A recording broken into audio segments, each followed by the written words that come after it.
Hey, what is up, everybody? And welcome back to Mile Higher Podcast, episode 350. Can we just take a moment? That's let's a go. milestone, kind Let's of. go. Whoop, whoop. That's a milestone. I think it kind of is. 350? That's just, I don't know. I like numbers when they're even like that. Janelle knows my thing with even numbers. You hate every other number. Yeah, I do. I don't like odds. They stress me out. But Well, we got a good one for 350. yes, we do. And I just wanted to say, too, 350 episodes with all of you guys. For those of you who have been there since the beginning, thank you. I never take a single day for granted being able to do this job. It is such a fucking awesome job, and I enjoy getting to read your comments every week and learn about all these different topics that I probably wouldn't get to learn as much about if we didn't do this show. And today, we are taking a look back at Oceangate. You guys, what episode did we first cover Oceangate? I wonder what number that was. Well, it would have been a couple years ago. It was June of when this all happened. 23, I think. Ian's When pulling we up. did our episode, that's when it. Yeah, sounds about that.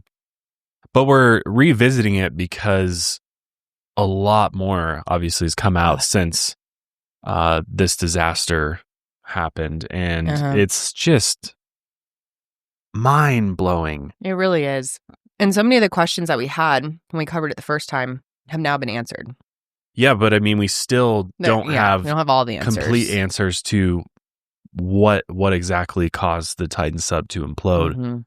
But we do have a lot more information about how we got there. Right. And I think that's one of the most crazy parts of this is understanding the journey of Oceangate and the creation of Titan has been a rocky one at best. I mean, this is just a death trap from the very beginning. And it's absolutely insane that it ever got to the point that civilians were allowed to board this thing with some knowledge of the fact that this is an experimental submersible, but not armed with all of the information and history and background of not only Titan, but Oceangate, and also the man himself, Mr. Stockton Rush.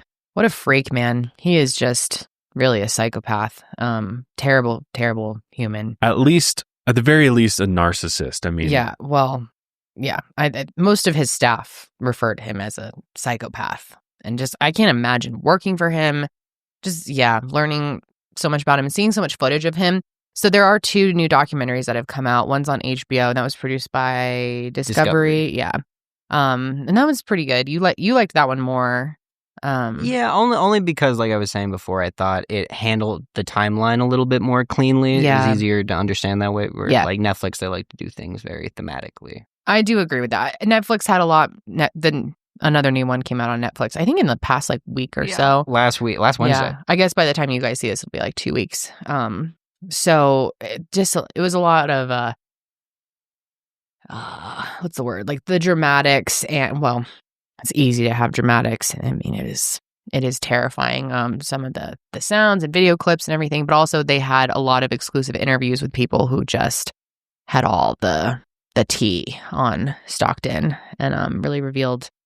Well, what was it like answered a lot of things that since this happened, we all were wondering. Yeah. And getting to hear from people closest to Stockton and closest to Oceangate and Titan, and what was really going on behind the scenes was truly like the whole time I'm sitting like, oh, my mouth is just like wide open, jaw on the floor, because I'm like, this is insane. It is. How the fact that this guy was so hell bent on getting to the Titanic and then bringing paying customers down there, to the point where safety went completely out the window. Is absurd. And to find out a little bit more about the Coast Guard's investigation and getting to see some of the footage that was presented and the hearings around that is crazy, because it's like, who is ultimately responsible for this tragedy at the end of the day? Well, that's the thing. It's just so much worse than I think anyone could have imagined. I mean, we all knew back then. We were highly critical when we covered it the first time, and just about the idea of going down there in the first place. And it's very much Katy Perry on the rocket ship type vibe, you know? But just really seeing how, I mean, he knew that this was going to happen. And there's a lot of question around Yeah. Well, it's like, why? Why? And then, of course, conspiracy theories There are some have started conspiracy surfacing, which theories. we'll touch on later on. Yeah. Just because I think, Always love to yeah, I mean, a little bit. it's just Is it kind of conspiracy interesting land? to hear about, especially since we are talking about the Titanic, and there's conspiracy theories around the sinking of the Titanic, and now here we have this Titan Submersible. It shares part of its name with the Titanic, a guy that's absolutely obsessed with the wreckage, and Well, and that's the thing these things too. unfold. Is in the beginning, I thought he was much more of a Titanic enthusiast than he actually is. He just, for him, I thought it was more about the innovation and exploration and all of that. And it seems like a lot of it was just about money and notoriety and feeding his own ego. Like money was a much bigger part of it than I had initially realized. Well, and he was under so much pressure. Like, Literally. Yes. Yeah. Sorry, Yeah. couldn't help myself there. No, but obviously financial pressure, but just public pressure. People were, he was hyping this thing up for years and it kept getting delayed and delayed and delayed. So at some point, I think he just was like, fuck it, I'm going to kind of just cut some corners here in order to get this thing going because we need money and I need to prove to people that I could do it, Yeah. Yeah. And as we'll see, just we'll get into Mr. Stockton's background. I think you'll see that this pressure has always been there for him because of what family he comes from, who he married. And so this is, you really start to understand him as a person a little bit better. And really his trajectory makes a lot of sense once you kind of look at the whole picture, right? And you start to see, wow, he's been under pressure since day one practically. And he's trying to live up to the family name and live up to this reputation that he wants to have in the world and the people he wants to be mentioned alongside with. It becomes very obvious that is his number one priority. It has nothing to do with the Titanic really at all. It has to do with being this pioneer in ocean exploration and the guy that leaving his mark, figured out how to made his own sub that made it to the bottom of the ocean and can bring people safely back and forth. And turns out that journey is a lot darker than I think we all could have ever imagined. And that's why we wanted to cover this again. And I hope people are as interested to hear about it as we all were. I mean, I was just fascinated finally getting to learn all of this information after wondering all these things for so long. But yeah, there's like connections to Bohemian Grove. And yeah, like I said, we'll get into some of the conspiracies towards the end. So I really think you guys are going to enjoy this. It's a lot of new information. We're not just rehashing the same stuff from our part one, which if you do want more, I guess probably we were pretty clueless back then as everyone was. We had covered it very early on, but we will link it below. But yeah, I'm excited to dive into this one. And at the end of the day, though, it is incredibly sad. Yeah, it's horribly tragic. The deaths of everyone on board was entirely preventable. Yeah, and he knew. He really, really, really messed up. I mean, he should have never had anybody on board other than himself or people who knew with 100% certainty. Yeah, the probability was not good for making it back up from those depths, and that didn't happen. But anyway, let's go ahead and jump. Oh no! I just wanted to say it was episode 260 that you guys first covered it. 260, almost 100 episodes ago. Dang, like 90 ago. Wow, crazy. It is crazy. Time is flying. Should we get into it? Oh, before we do, forgot to say, I'm your host, Kendall. This is Josh. And of course, we have our production team, Ian and Janelle. Hello. In case this is your first time, you've never even heard us before. It could be. I'm sure True. for at least one person it is. True. If it is, let us know. And welcome. Yeah, welcome. We're happy to have you. But for those of you who didn't follow the submersible chaos back when it was going on, we thought we would start with a little recap of that time. Okay, so take yourself back to June 18th, 2023, when the Titan Submersible, operated by Oceangate Expeditions, lost contact with its mothership, which is the Polar Prince, while on a commercial dive to visit the Titanic wreck. And hours later, the Polar Prince alerted the U.S. and Canadian Coast Guards, and the search was on, and it was crazy. Everyone wanted to know what happened and locate the Titan's pilot and Oceangate CEO Stockton Rush and 4 other passengers. Stockton Rush is such a strange name, and we'll explain his name too. Like, I kept thinking it was his last name. Stockton just doesn't sound like a first name. It doesn't sound like just like people call them Stock as well. No, they called him Talk. Talk was his nickname? That was his nickname, was Talk. Yeah, that's an interesting one. But yeah, I'm sure everyone remembers what followed. I mean, it was round the clock news. Everyone was obsessed. You couldn't get on your phone without like any timeline scroll. At least for me, maybe it was just my algorithm, but it was just constant. I remember we were at VidCon around the time that it happened, and everyone there was talking about it. I was constantly looking for updates. And you know, I think News Nation had it. I don't know if other networks had it too, but this countdown on the bottom of the screen constantly that was saying like how many seconds left of air. And everyone was like, oh God, we've got to find them before then. And then there was that whole public Twitter beef between Cardi B and stepson of passenger Hamish Harding. That was wild times. Yeah, things got so interesting. And then, all these reports were coming out saying that Stockton hadn't cared about safety concerns and that members of the civilian submersible community had made long known all of these concerns about Oceangate's experimental carbon fiber submersible. And it was weird that at that time, too, I really thought that maybe they would recover it. I mean, I guess I thought there was a chance. I didn't realize like how there really was no chance. And it seems like the Coast Guard and everyone who's an expert in this field like knew that. But it seems like we were kind of being fed that to the general public, probably because it drove lots of media tune-ins. But yeah, of course, only a few days later, on June 22nd, a remote-operated vehicle spotted the debris of the now imploded Titan only 1,600 feet away from the Titanic shipwreck, which is very eerie to think about. The fact that it was down by the Titanic in the first place, I feel like that is an area you just do not fuck with. Like, not saying, like, I was thinking about it. I'm curious for all of you, if there was a safe way, like a Disney ride elevator that could get you up and down in like 30 minutes,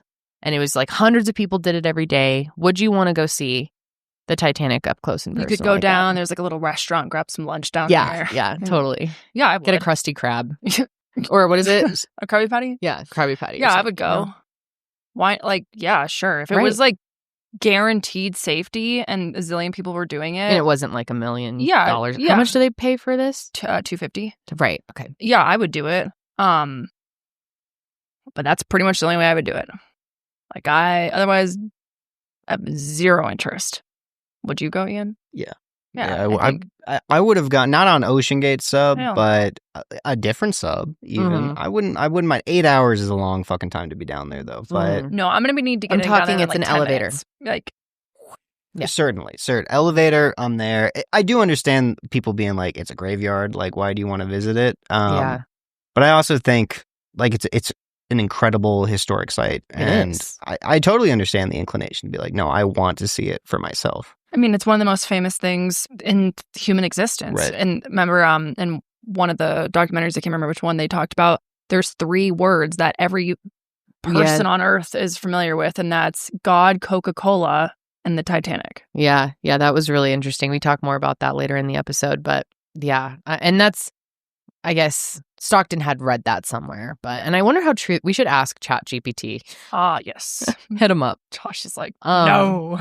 But because Ian, I know you're like very interested in history in general. Have you ever been super interested in the Titanic? Has that ever been something that, has piqued you over the years? I remember. I've been piqued. There was I don't remember if you guys remember, but when we were, at least when I was little, there was that Titanic exhibit that was at the Denver Museum of Nature and Science. Yes, I went to that. Yeah, that was like one of the most amazing things I've ever seen. It was really cool. And it was so, and then especially being little, like you get at the beginning of it, you get your like passenger booklet. Yep.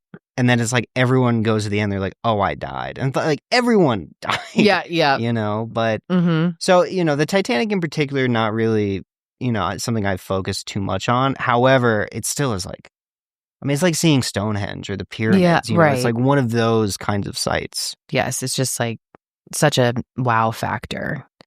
Yeah, because they have those. I saw someone recently did one where they actually had a simulator where you're on the boat and they have this gated area and you're looking into a hallway and it's flooding with water and you're obviously not like in the water, but yeah, I mean, I see the interest. I've definitely had times where I've kind of deep dove into the Titanic history and I see the appeal. As many of you know, I've got 3 little kitty cats at home that I love so dearly. They've been in my life for, over 10 years now. And, I always want to make sure that I'm giving them the best possible care I can. I think it's actually like 13, 14 years. Yeah, add a few to the 10. Yeah. We're getting up there regardless. And, trying to give them the best food, the best treats. They're starting to have some health issues and, it's been a bit of a wild journey to get those under control. So, of course, I've got to give them the best litter as well. And that's why I use Pretty Litter. Pretty Litter is a game changer for so many reasons. The number one reason being Pretty Litter helps monitor your cat's health, detecting abnormalities in your cat's urine by testing acidity and alkalinity levels and showing the visible presence of blood. Because there you go. It's hard to tell if your cats are feeling well or not because they're cats. Cats just do what cats do. They're not quite as vocal and, they don't display their emotions the same way that dogs do. So yeah, it can help you find health issues before they get really serious. Plus, Pretty Litter ships free right to my door. It's non-toxic. It's pet safe. Veterinarians recommend it. Most of all, I love that it's low dust, for my allergies. And it controls odors and lasts for up to a month. So there's so many reasons why we love Pretty Litter. You will too. It looks pretty. It's like a nice, pretty white litter. So right now, save 20% on your first order and get a free cat toy. You win, your cat wins at prettylitter.com/milehigher. That's prettylitter.com/milehigher to save that 20% on your first order and get a free cat toy. prettylitter.com/milehigher. Pretty Litter cannot detect every feline health issue or prevent or diagnose diseases. A diagnosis can only come from a licensed veterinarian. Terms and conditions apply. See site for details. Anyway, back to our timeline when this was initially happening. The U.S. and Canadian Coast Guards began investigating the disaster, with the U.S. taking oral testimony from former Oceangate employees, industry specialists, and previous customers in September of 2024. And the goal wasn't only to decide what the main reason was for the Titan's implosion, but also to decide if anyone in Oceangate was criminally liable for the deaths of the other 4 passengers. And while their final report has actually yet to be released, preliminary findings have pointed out that there were so many flaws within the Titan's design that it may be impossible to ultimately decide what was actually the final straw that led to the implosion. Like, we still have no idea what actually caused it. There's a lot of good guesses, but and dozens of employees, submersible specialists, and friends of Stockton have come out since the disaster and pointed out his narcissism, debt to investors, insistence on an experimental carbon fiber hull that ultimately killed Stockton and his passengers. I mean, I would check out the Netflix documentary if I were you guys, because people went in on him, and it was interesting to hear it from the people who spent the most time with him and around him during the last years of his life, I guess. And one former friend of Stockton, a civilian sub-pilot, Carl Stanley, said that Stockton may have even gone on that dive intentionally, knowing that it would kill him and everyone inside once it reached depth. So that's the big question here is, did he, there's the talk, I don't know, can I even say on YouTube nowadays, that he was like ready to unalive himself, or like knew that this was going to happen. So for today's episode, we are going to go over the story of Stockton Rush and Oceangate again, looking at all the new revelations, examining what safety measures Stockton ignored, and try to understand what led him and the other passengers on a doomed voyage over 2 miles deep to the ocean floor. So Richard Stockton Rush III was born on March 31st, 1962, and he grew up in an incredibly wealthy family in San Francisco's upper crust. And much has been made of his family lineage, mainly that on his father's side, and this is really interesting, He descended from two signers of the Declaration of Independence, Richard Stockton and Benjamin Rush. And what's interesting is that around the late 1800s, male family members began to incorporate both Stockton and Rush into their names until Stockton's grandfather, Richard Stockton Rush Sr., decided to just add them all together. So Stockton's father, Richard Stockton Jr., continued in the family oil and gas business and joined the Marines in a volunteer reconnaissance unit. Richard even acted at one point, playing a frustrated executive officer in the prize-winning play, The Kane Mutiny Court Martial. I've never heard of that. But Richard's theatrics also extended into his other role, vice president and then president-elect of the Bohemian Club, which I'm sure you guys, I think we've covered it. We have. For sure. I know I've covered it on my show a long time ago. No, we've done it on here too. Or Bohemian Grove. Yeah. Normally we would title it as Bohemian Grove. The famous private Bohemian Grove campground in the California Redwoods. Remember? What's his name? Jones. Alex Jones went out there in his early Yeah, days he with his infiltrated camera. it. Yep. You know There's- what I learned recently, though? What? He was with a not crazy journalist as well. It wasn't just... Yeah. He No. was with John Ronson, who I like. Yeah, no, he is. And Alex Jones he was not what he was now back then. He was very different. I mean, still like a little Alex Jonesy, but he Tread lightly. was different. He wasn't what he is today. And that footage is actually really interesting. There's people believe that there was a human sacrifice there, and all types. The theories are really interesting, and it is weird. It is really weird when you learn how many politicians, Wealthy, and influential, it's crazy the people that would meet up every dudes go out to the forest, put on very weird plays yeah at the very least. and it's just men Doing like all the bushes are out there. and the giant owl on the stage. Moloch. Moloch. Yeah, Balak. God, All it's been a these, while since I've looked at that, but that is deities and stuff. that Yeah. one really gets me. It is fucking weird, It's very weird. It's like what's going on here? right? What actual discussions are going on? Is it just like we're all free from our wives and kids for the weekend? and No. turn up, or is it like we've got we're Doing weird shit masterminding out there. some evil plans out here? But it is bizarre that Stockton has a tie-in to that. Yeah. He has a connection to the person that owns the property. It's just so bizarre. No, the vice like, president what? and president-elect. I almost didn't even believe that. I was like, you got to be know. kidding me. I know. When I heard that part, I was like, holy shit. So yeah, that's in the California Redwoods. So clearly this is a very elite family, generational wealth, very influential over the years, very well connected. And Probably- we don't know exactly what their role is other than vice president. We don't know exactly their involvement or how deep it goes. Well, we don't even know what fuck they're actually doing. No, there. we don't know anything Yeah, about yeah. Bohemian Grove beyond what. What's his name again? Alex Jones. I've removed him AJ. from my brain. Yeah. AJ. What AJ was able to get. Yep. But it's very limited information. But some people on Reddit claim that Stockton used his connections to the club to gain investors for Oceangate. I could definitely see that being possible, but it can't be confirmed. We also don't even know when Richard Jr. was involved with the club, only that he was extremely high up within the organization. But Stockton's familial wealth didn't end with his father's illustrious side. His mother, Ellen Davies, was the daughter of oil magnate Ralph K. Davies, who became the youngest director in Standard Oil history before he became a vice president for the company. So Stockton, as you can tell, has got some big old shoes to fill. Stockton wanted to be remembered as an important man in his family from an early age. His childhood was always about his declaration signing ancestors, and he wanted to be mentioned in the same sentence by his descendants. Initially, Stockton wanted to be an astronaut. He had been fascinated by the vastness of space and wanted to be a, quote, Captain Kirk, exploring the known and unknown universe. But in order to become an astronaut, he knew he'd have to understand how to pilot aircraft first. According to the New York Times, Stockton became the youngest jet transport rated pilot in the world, and soon after he applied and was accepted at Princeton University, which is the same school as his father and grandfather before him.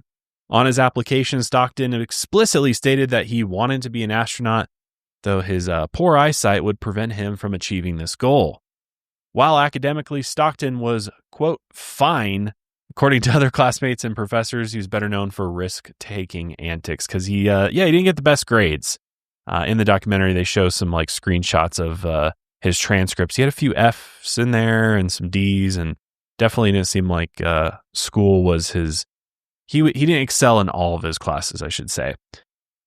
But hey, he's got that family name. It probably helped him get into Princeton, I'm sure. Oh, for sure. But aside from his summer job flying as first officer in Saudi Arabia, Stockton would often take his friends and classmates up in his private plane that he kept stationed at the Princeton airport. One classmate, David Siebert, recounted a time when Stockton decided to take him and two others on a last-minute flight to Cape Canaveral to see the launch of the Columbia Space Shuttle. And this was in April 1981. On the ride home, Stockton experienced rain and turbulence, but David said, he just seemed calm and poised beyond his age. Nothing really rattled him. And this is just who he is to the very end. Mm-hmm. And to some, they'd say this is a bad part of his personality because he's just, I think to most, in the face of imminent danger, he's just like, we're fine. We'll be good. Which is like, could be a good quality to some degree, but there's always a limit to things like that. Yeah, well, when it's like, you're giving this false sense of security when it's very obviously good possibility here we might get really hurt or die. Right. It's definitely a problem. While in college, Stockton met Wendy Weil, who also came from extreme wealth. Her great-grandparents, Isidore and Ida Blund Strauss, founded the business conglomerate that would eventually create Macy's department store. Isidore and Ida were among the wealthiest people to board the Titanic. There's our Titanic connection, with a combined net worth of $110 million adjusted for inflation, so very, very wealthy. And sadly, the couple perished aboard the ship as Isidore refused to get in a lifeboat before women and children, and Ida refused to leave his side. It's like so it's romantic. Very romantic, yeah. And that's that famous scene in the movie, too, of them in the bed. Yeah. But in real life, they just stood arm in arm as the ship went down. They weren't actually cuddling in bed, but that's still super, super cute. That's a brutal way to die, though, too. Yeah, just sinking into frigid waters. Yeah. Horrible. Unbelievably cold. Eventually, they did recover Isidore's body, but Ida was never found. In 1984, Stockton graduated from Princeton with a degree in aerospace engineering, and he married Wendy. Only 2 years later, he worked very briefly with McDonnell Douglas as a flight test engineer on the F-15 program, though it's unlikely he did any actual designing. That's why it's pretty strange when he would be labeled an accomplished aerospace engineer during his time with Oceangate, as he only spent a brief stint in the professional realm of aerospace engineering and only ever received a bachelor's degree in the subject. So, kind of inflating some of his credibility there, some of his background. Well, and I'm sure, like, if you guys know any aerospace engineers, like, yeah, they all have the bachelor's. But then they keep going to school. Like, there's a lot of shit you have to learn to be an aerospace. Yeah, it's constantly changing. Yeah. In 1987, Stockton returned to the Bay Area and began a 2-year program at Berkeley, where he eventually received a Master's of Business Administration in 1989. And then he began his true calling, venture capitalism.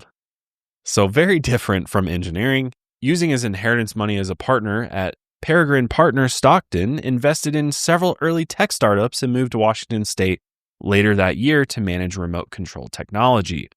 With this firm, Stockton claimed to have built his own experimental airplane, which he ended up flying for the remainder of his life. However, the reality is that this experimental airplane was just a small plane kit, which is not that crazy to put together. My dad actually was really into and almost bought a Piper Cub airplane kit, which is like a small little, almost like bush plane, and he could have put it together. And he's definitely not an aerospace engineer by any stretch of the imagination. So this is like something that just the average person who can read a manual and use some basic tools can usually do. When did your dad do that? This was probably 4 or 5 years ago. He was like really obsessed. Because my dad got his like certification in aircraft mechanic. Oh, right. I do. He was like working on airplanes for a stretch of time, and he was really interested in possibly like building his own plane because he knew a bunch of people that built their own planes. So it's not like this really super special hard thing to do. It's kind of like adult Legos. That's probably underselling it a little bit, but It's a little bit harder than Legos. It's a little bit harder, I'm sure. What do I know? I've never built a plane. Can I buy an airplane kit and fly us around in it? You could. Cool. And I'm going to buy a build your own sub because they have those too. Apparently. And we'll go out to the reservoir and we'll see what's down there. Pass. Have you ever walked into a store and forgot why you were there? Happens to me all the time. Sometimes I'll go, I'll think I'm at the grocery store and I'm actually at the bank.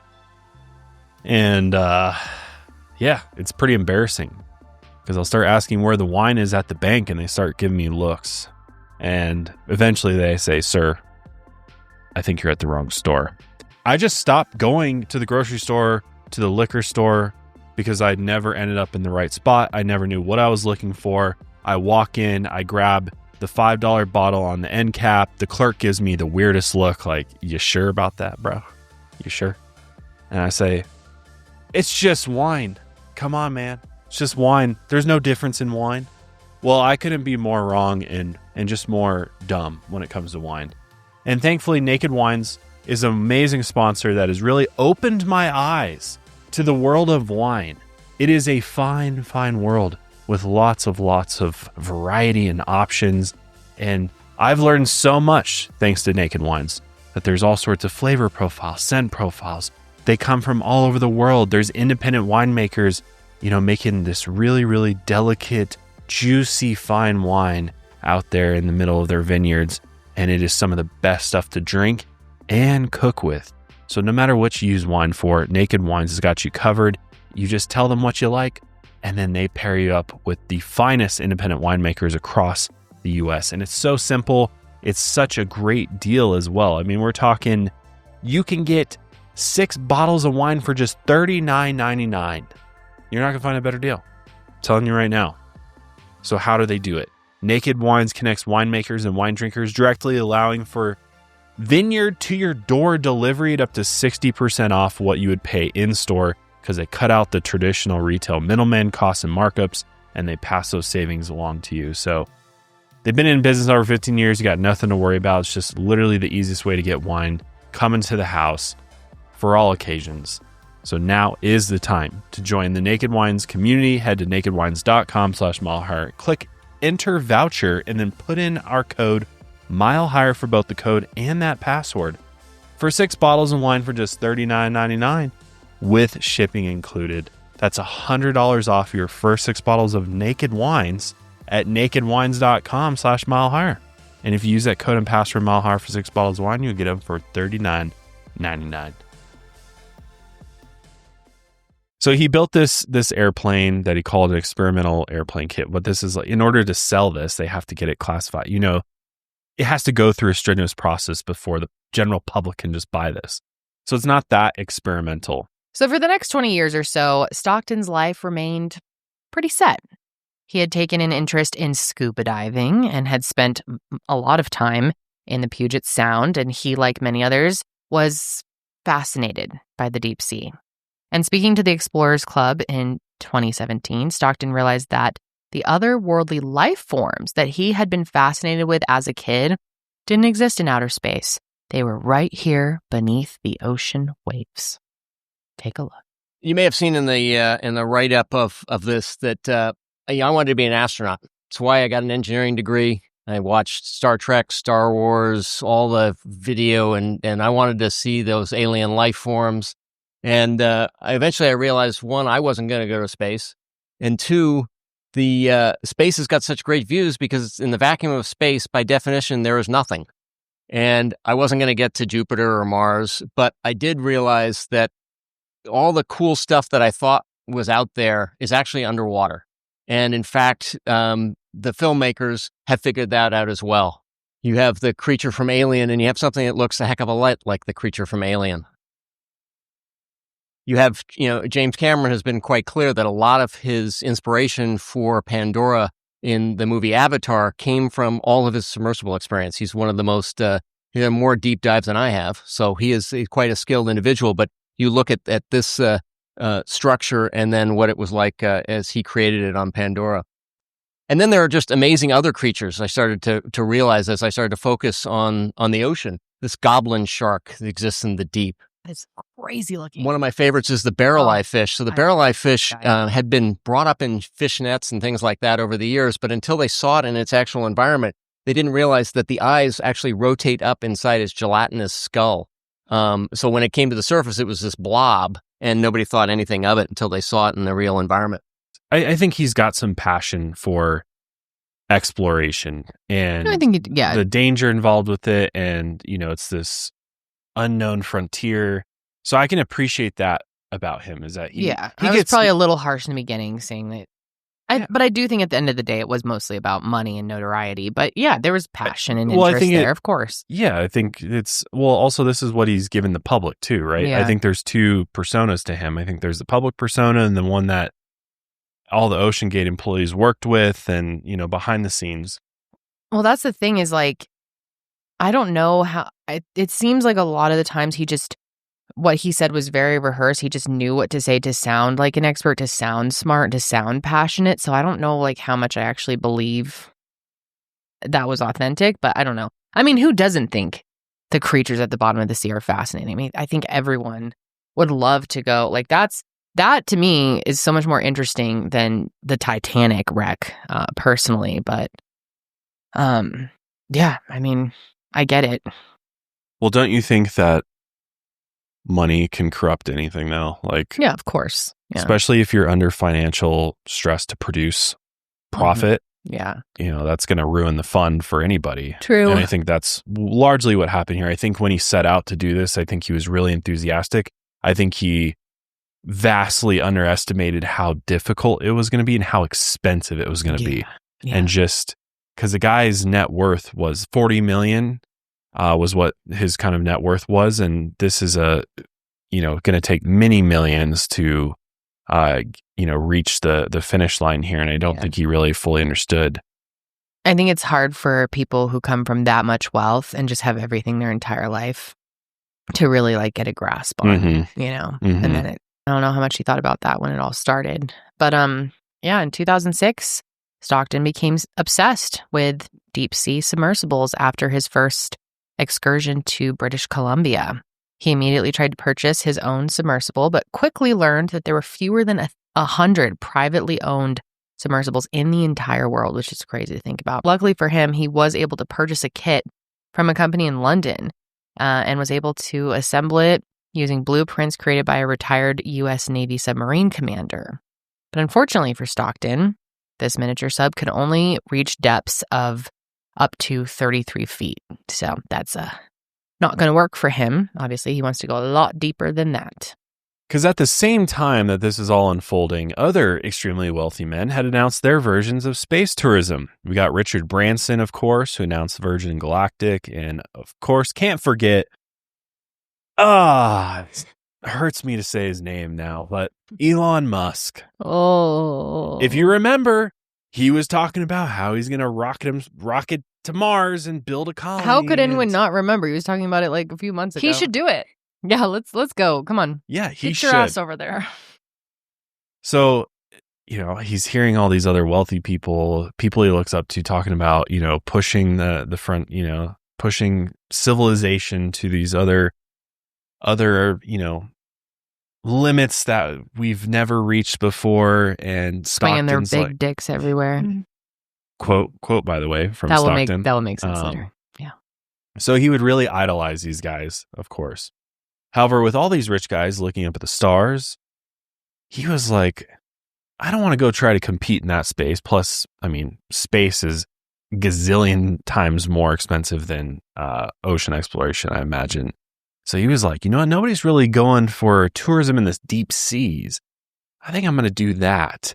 And he figured out, or he thought he figured out, a way to do it cheaply so that, he could really turn it into this big profit business. I just feel like this isn't something you do balling on a budget, my dude. Like, this isn't the time to be on a budget and try and get something done in little as, using the smallest amount of financial resources as possible.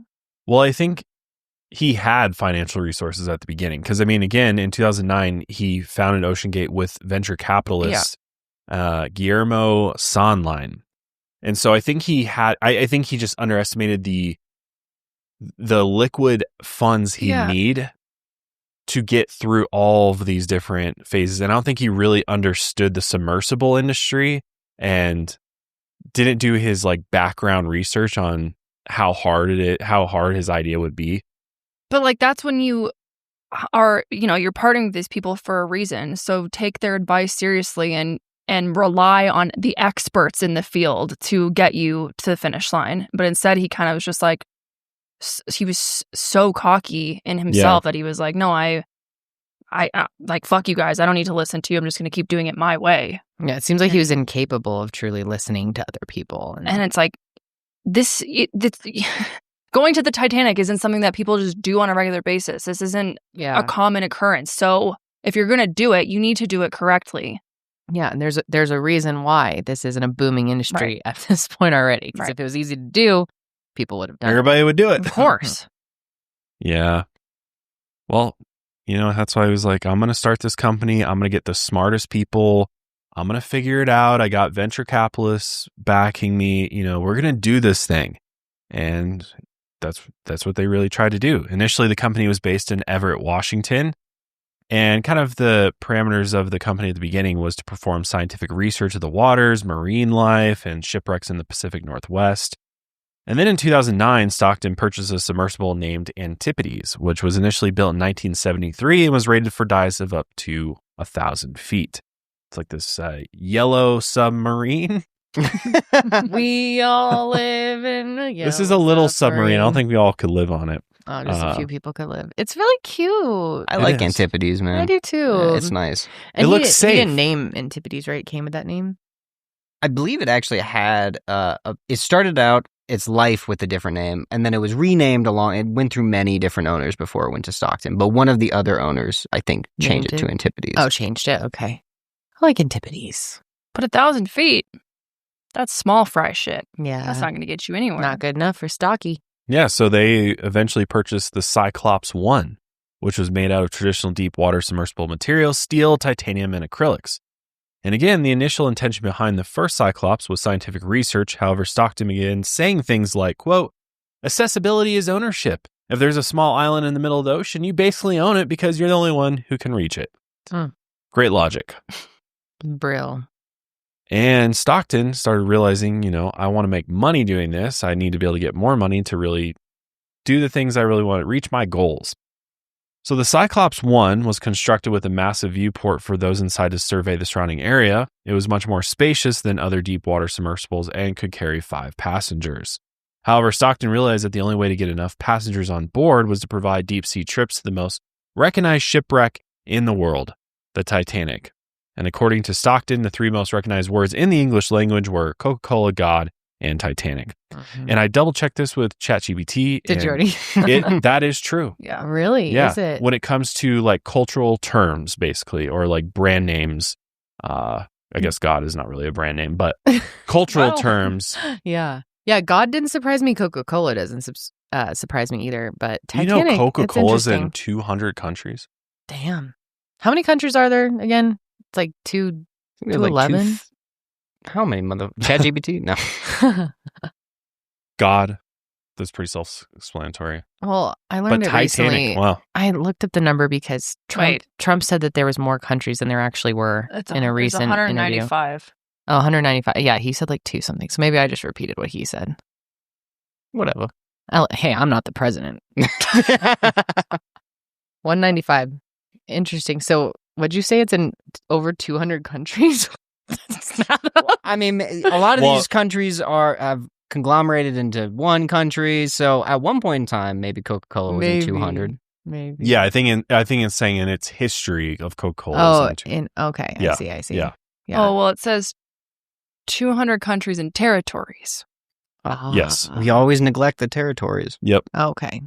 I must have left out the territory part. Okay, that makes more sense. But that is interesting. I didn't realize that Titanic is that notable around the world. I mean, the Titanic movie, I think, is one of the top grossing films ever. It was until recently. What, over Avatar, and then Avatar. Well, and I think the Avengers, but yeah, Avatar was the thing that officially unseated it, which is why James Cameron has so much fucking money. Yeah. Wow. To just build submarines and go to the Titanic. Yeah. Yep. I've never seen Avatar. You haven't? Yes, No. you have, dude. We've seen it together in the theaters. No, I didn't. Yes, we have. I have no memory of that. 1,000%. I have no memory of that. I think I was either there with you or I was there with a different girl. Maybe you were Janelle. What? I don't know. Josh, I have never been to the movie. Well, Just you for at the a movie record, theater we've never had alone a is movie shocking. theater date. I don't think I've ever been to the movies with you guys. I hate the movies. I I've did even not seen s- it in theater. I have not seen that in theaters. Maybe we watched it at home and I was like Wait, high it's really and fell asleep. good. It's beautiful. You would love it. I've heard it. The it's story's just so beautiful. long. The visuals are gorgeous. You would love it. I feel like I do vaguely remember watching it, but it was so boring. Yeah, I remember fell they like asleep. destroying it the was- planet, sucking the resources it's out not of it? boring. It's a good story. Okay, all right. If Janelle says that, I really should take it. Well, you need to watch My Favorite Wolf on Wall Street. It's like You the still story haven't of watched it. colonialism. Yeah. You've definitely seen it. Anyways. It's okay. Maybe you and Janelle went to see it. I was joking. Okay. But on top of that, one commercial company offered dives the Titanic since it had been discovered, and that had all been way back in 2005. So if Stockton could provide a sub, he knew there would be paying customers who'd want to go for a ride down to the Titanic. The problem was that only 4 subs in the entire world could reach the depth of the Titanic wreck, which is nearly 2.4 miles underneath the absolutely freezing waters of the North Atlantic. Stockton couldn't just go be like, yo, homie, can I get one of your subs? What do you want for it? He doesn't have that kind of money or pull. And, he couldn't just go buy one of these because these are serious oceanographic institutes who use them for real scientific study, who are actually really doing good work for the world and scientific research on our oceans, like the Titan Submersible, which was the first one to reach the Titanic site in 1986. So if Stockton wanted to offer tours of the Titanic, he's got to build his own sub. And I guarantee there's not a build your own sub, take you to the Titanic kit he could just buy online. So he had to figure out, how am I going to do this with the money that I have? And he quickly realized that in order to build this sub with the traditional steel and titanium that other submersibles had used, it would take a ton of years, a ton of money, and he's got to get it classed by a deep water sub institution, a third-party inspection sort of thing to make sure that it's actually been built correctly. So he's like, no, that's going to take too much time. Bummer. That's no good. So he's like, well, what materials could I use? Well, let me go back to my college days. And after those drunken nights, I'd sit in aerospace engineering class. He doesn't look like he had drunken nights. Oh, carbon fiber. Carbon fiber. Could I use carbon fiber, which is used in the aerospace industry heavily? Also, there's cars that utilize it as well. Fast cars utilize it because it's light. It's lightweight in comparison to other metals. Well, like sports cars and stuff use it? Yeah. You can put carbon fiber on it. But a lot of cars have moved from steel, titanium, things like that to aluminum and things lighter, cheaper materials, of course. Okay. Cheaper materials in our vehicles and things like that. But carbon fiber still, it's not cheap to build like carbon fiber parts, but it's cheaper than the type of steel and titanium they need for such a sub. So he's like, okay, maybe we can build a cost-effective sub using this carbon fiber. But the problem is we have no idea if carbon fiber can withstand the pressure down there in the deeps of the ocean. So carbon fiber composites are some of the strongest materials available to engineers. They are applied layer by layer, and then they're cured at high temperatures using thin strands of atomic carbon with plastic resin. This was all way above my head, but it was really interesting to learn about. I had never even heard the term carbon fiber, to be honest. But the material is used in everything from cars, like Josh was saying, airplanes, and with great success. It's great material, I guess. However, no one, and I mean no one, had considered using it for deep water submersibles. Just made no sense. And this is because carbon fiber is uniquely suitable for maintaining pressure within the cabin, like on an airplane. But it had been untested when it comes to repelling external pressure.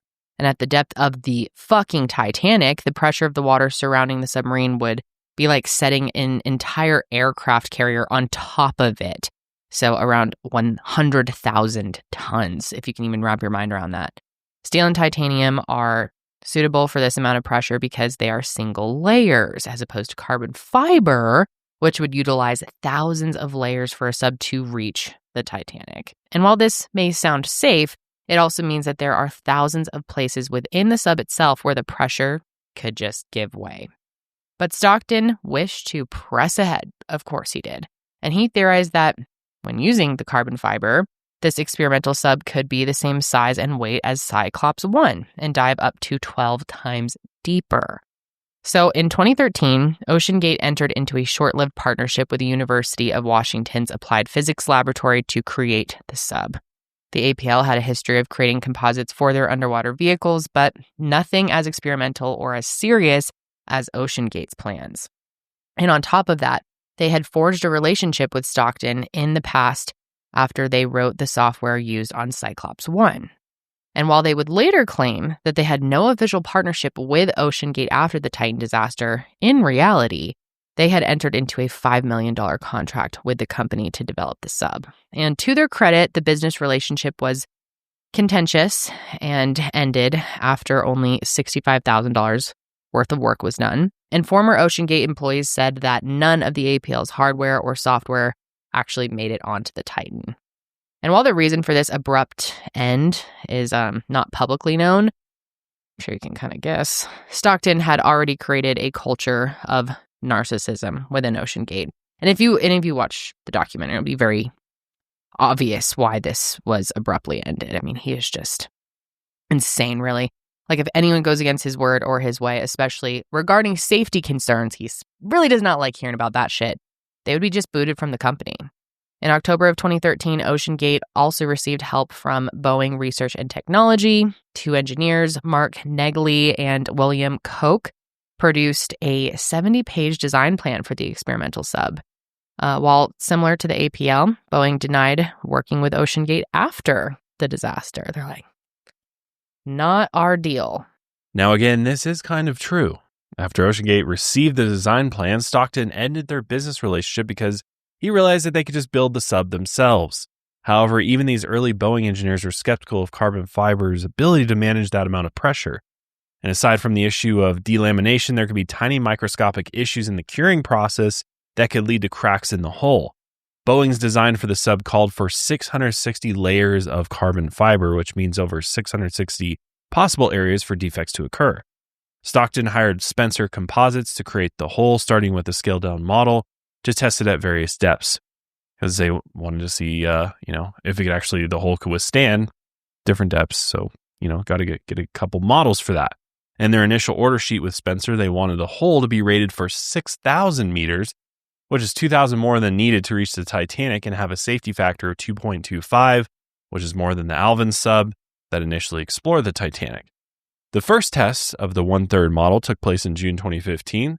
The entire sub, including the end domes, was made of carbon fiber. However, during the first pressure test, the first model completely imploded at just 3,000 meters, again, 1,000 meters short of the Titanic wreck site.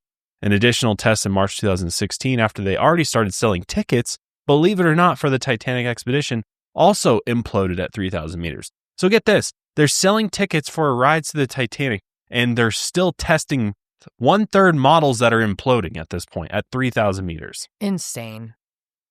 The fourth test, which, quote, scared the shit out of everybody and rocked the entire building that they were testing in, reached 4,500 meters before implosion, only a few hundred meters past the Titanic wreck site.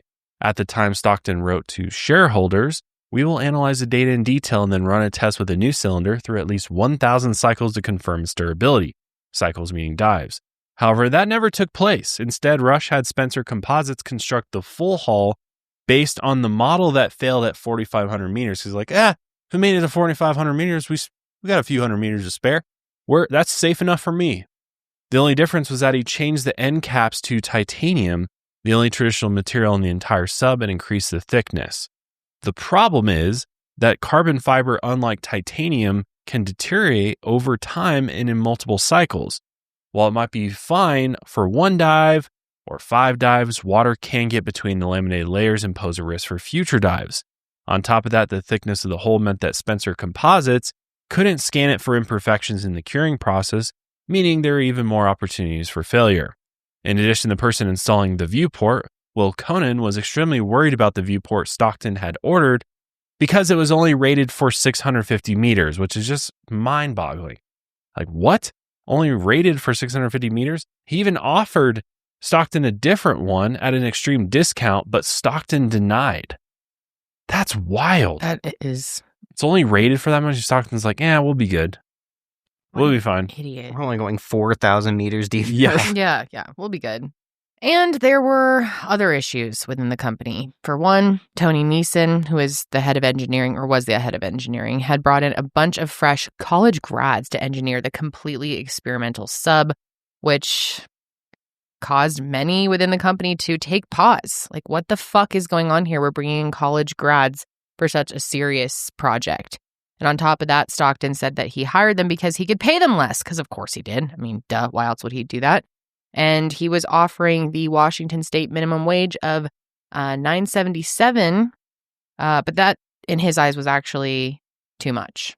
David Lockridge, who was the head of Oceangate's marine operations, had begun to lose faith in Stockton, as so many did.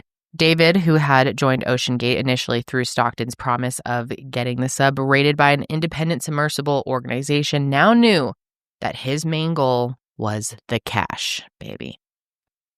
And in 2016, Stockton offered those who had purchased Titanic tickets a dive to see the shipwreck Andrea Doria off the coast of Nantucket in the Cyclops 1. And at the last minute, Stockton said he wanted to replace David as the sub's pilot, even though he had no experience piloting at those depths. He just wanted to step in for David.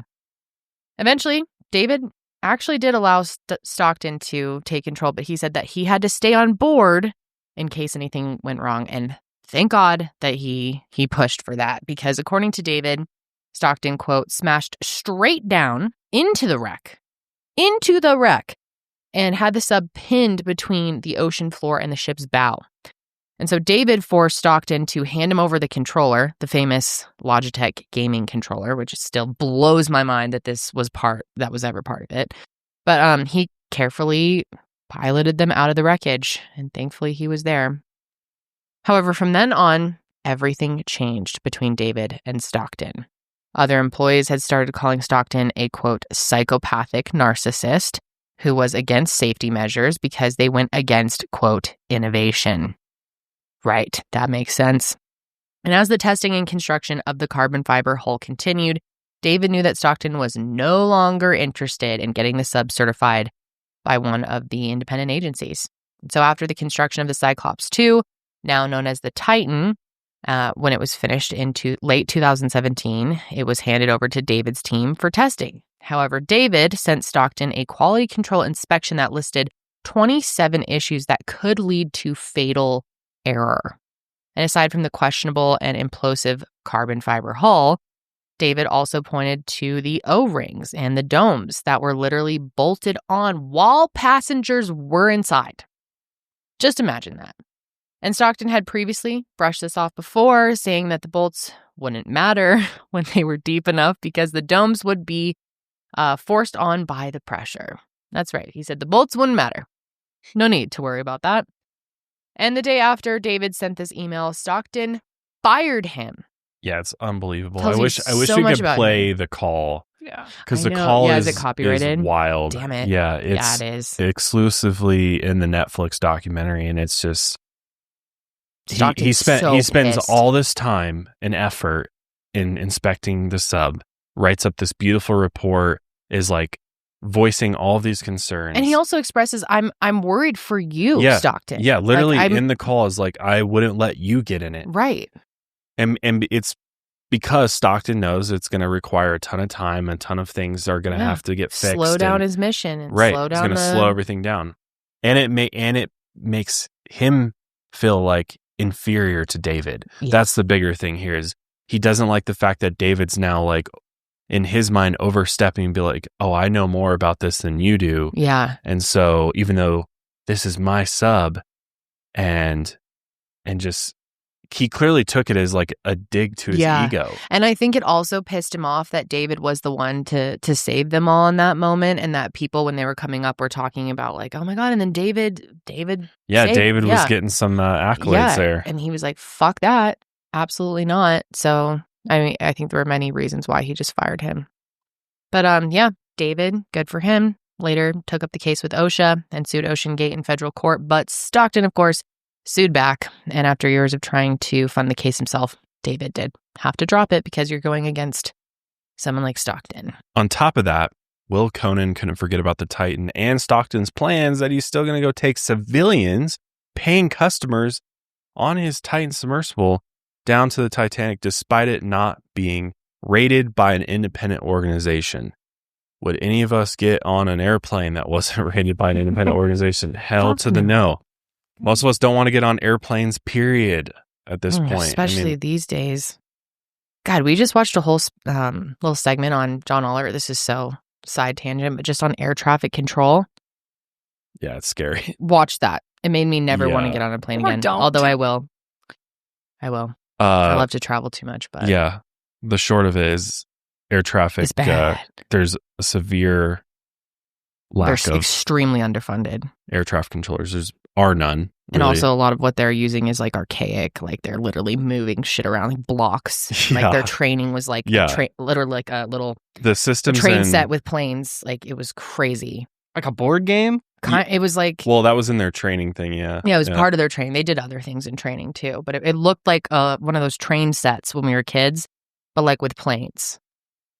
And they were like, the technology is severely lacking. And then what they're also using control. in air traffic control is these like little plastic tabs almost. To like keep track of all the planes they're personally tracking. What? And they'll have up to that 30 like of them, and they're literally like notes, moving them. They're like plastic things. They're like. That's why I have a Xanax prescription. Janelle, don't watch it. Yeah, that's why I have. I think a Xanax Ian, you'd prescription. find it interesting. I'd like, the rehearsal season 2 with Nathan. Have you guys checked this out at all? It's similar. It deals with why there are so many plane crashes. He's funny as hell, but he points to the fact that first officers and pilots don't talk to each other. They don't talk to each other at all. I've heard that. And so he's like, why? Yeah. What's the problem with that? Yeah, when you learn more about air travel, it's certainly interesting. Feels sketchy. Yeah. I'll have to send you the episode number for Please the do. John Oliver. I think you'd be like, what the hell? But anyways, getting off topic here. But in March of 2018, he drafted a letter signed by more than 30 sub experts that urged Stockton to have the craft tested before it tried to reach the Titan. Stock had actually tried to get it rated in 2017, but backed off when he saw that the cost was around $50,000 and could take many years. Because nobody got time for that, man. And I don't have $50,000 for that. Did you just call him Stock?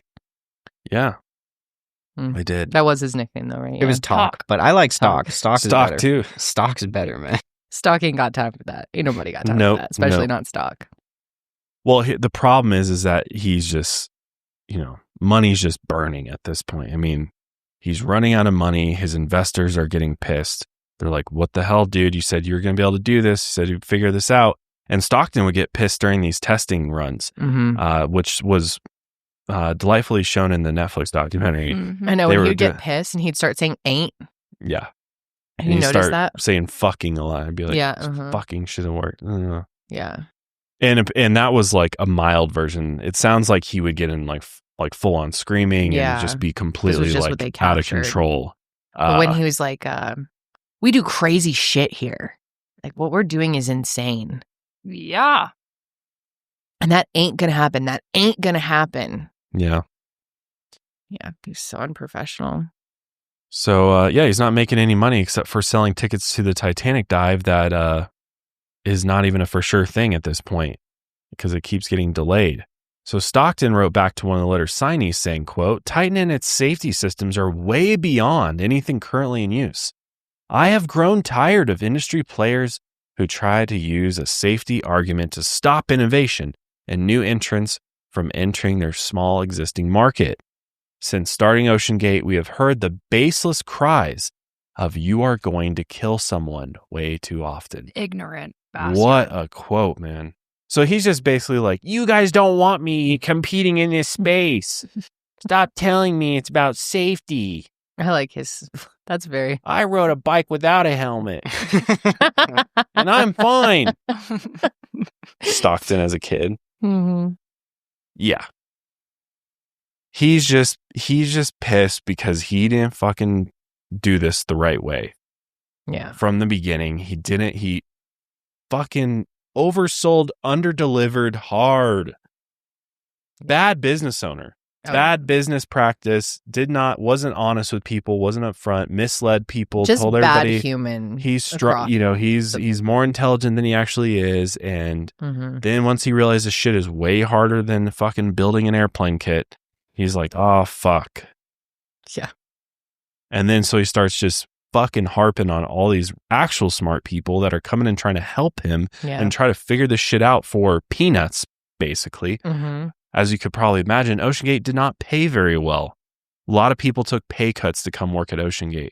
And they did it because they're like, oh, this is kind of a cool project, kind of a cool idea. If this really works, be cool to be a part of this kind of history. Yeah, exactly. But no, they got the world's worst boss. Yeah. Who, was just saying all kinds of crazy stuff. But days after, Stockton received an email from Mark Negley, one of the Boeing engineers, who had designed the blueprints for the sub, and he told Stockton, quote, "We think you're at a high risk of a significant failure at or before reaching 4,000 meters. We do not think you have any safety margin. Be cautious and careful," and included this graph, which is kind of chilling to look at this point.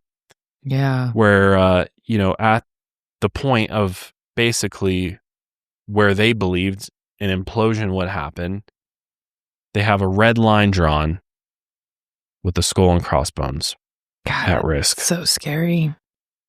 And there's Oceangate's design. So so it's like it's clearly not safe based on Boeing's analysis, and they're the ones who fucking designed the thing, basically. Yeah, he's like, nah, it's good. He clearly convinced himself that there's almost like this conspiracy to keep him out of submersibles in a way, that everybody who was already in submersibles didn't want him coming in and like overtaking them, it feels like. Yeah, I mean, he said things similar to that in the documentaries, like other people in this space think I'm crazy and cutting edge and they don't understand. Yeah, because people are telling him he's building a death trap. Yeah. Well, he was. Yeah, and he's like, no, I'm not. So he got the completed Titan. He towed it down to the Marsh Harbor in Bahamas in order to do some test dives, which would allow them to get close to the depth of the Titanic. And troubles every time. It was not smooth.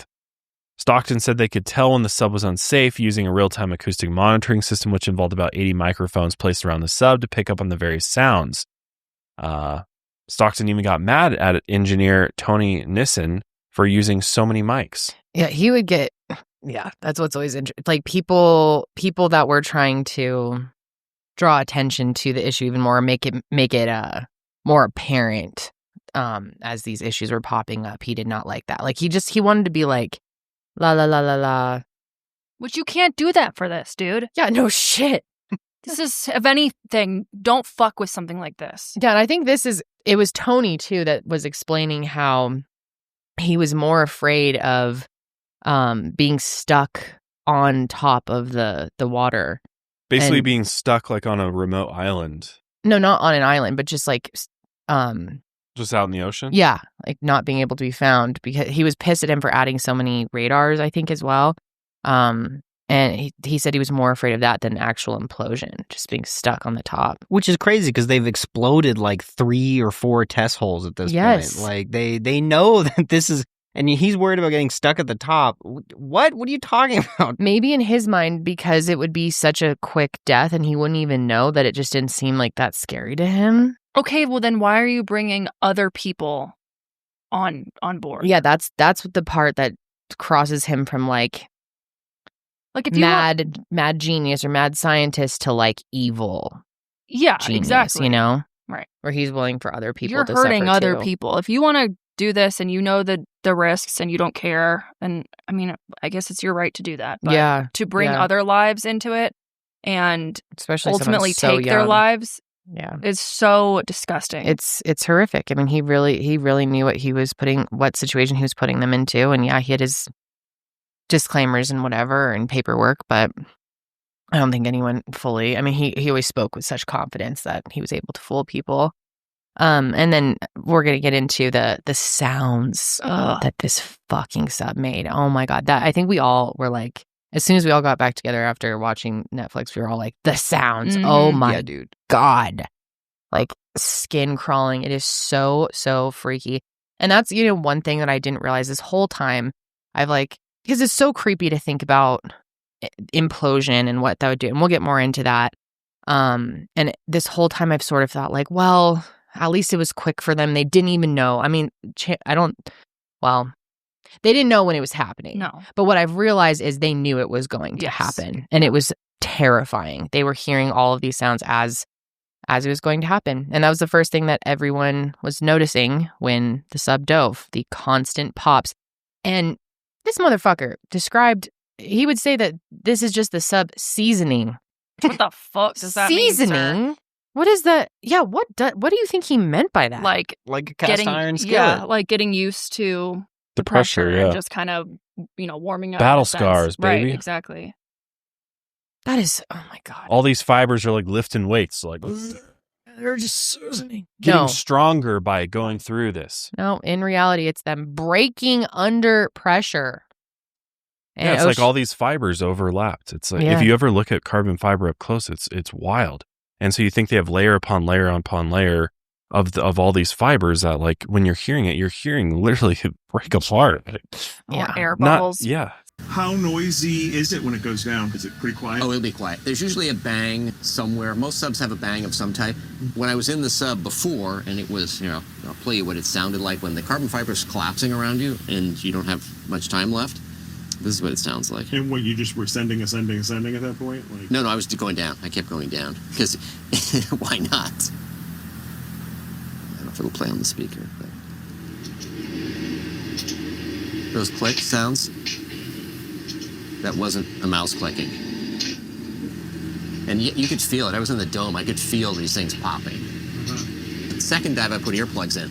Right. And it worked much better. You just ignored it, right? Yeah. Anyway, Oceangate assumed that this would happen quite a bit on the test dives, but that it would eventually settle. The seasoning would chill out a little bit, and the RTM would be able to hear anything more than just the usual pop if it occurred, and that would signal to Oceangate to stop diving the sub. But industry experts were skeptical of this setup from the very beginning. While the acoustic monitoring system could tell you when the problem began, there was no way it could tell you when the issue turned fatal. That, and on the first test dives, there were constant pops. Then on the 50th test dive in 2019, a pop was so loud that it could be heard from the fucking surface. And Carl Stanley, a sub pilot who was friends with Stockton and on board for Dive 50, said that he was terrified. I can see why, dude. And he and Stockton had this email following the dive in which Carl again urges Stockton not to take civilians on the sub to see the fucking Titanic, dude. You're out of your mind. Take a look. So Carl starts it out by being pretty kind to Stockton. He said, "Stockton, thanks again for the amazing opportunity you afforded me yesterday. While I know we have a special connection running sister subs, the quality of work I did for you in Washington was excellent and you enjoyed reading my exchange. Like, it's very, very nice." But then he says, "While I think your concept of RTA is sound, I'm not sure it applies in this case. The sounds we observed yesterday do not seem consistent with glue joints breaking, air cavities breaking, or the random weak fiber breaking. What we heard, in my opinion, and I think after the discussion Joel and I had last night, I can say he shares this opinion, sounded like a flawed defect in one area being acted on by the tremendous pressures and being crushed/damaged." So he already knew in that exchange, he's like, this shit's serious. Yeah. And he's trying to tell Stockton, like, I believe in what you're doing. I think the use of composites is long overdue for deep water submersibles.